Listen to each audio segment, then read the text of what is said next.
5 বছর নয়, ব্রিটেনে আশ্রয় প্রার্থীদের স্থায়ীভাবে বসবাসের জন্য আবেদন করতে এখন অপেক্ষা করতে হবে 20 বছর। সোমবার দেশটির স্বরাষ্ট্রমন্ত্রী শাবানা মাহমুদ এই পরিকল্পনার ঘোষণা করেন। রোববার খবর প্রকাশ করেছেন ব্রিটিশ সংবাদ মাধ্যম বিবিসি। প্রতিবেদনে বলা হয়, ব্রিটেনে আশ্রয় প্রার্থী ছোট নৌকায় চ্যানেল পাড়ি দেয়া মানুষের সংখ্যা কমাতে এই বড় ধরনের পরিবর্তন আনা হচ্ছে। নতুন পরিকল্পনা অনুযায়ী আশ্রয়প্রাপ্তদের শুধু অস্থায়ীভাবে যুক্তরাজ্যে থাকতে দেয়া হবে।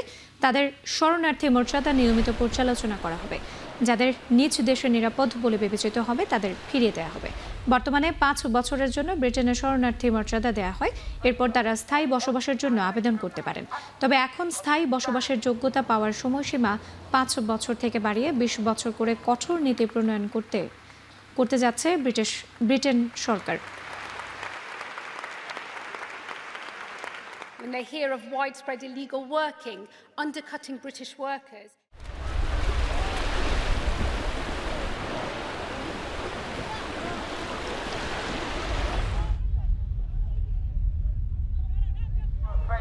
By pointing out that we absolutely understand.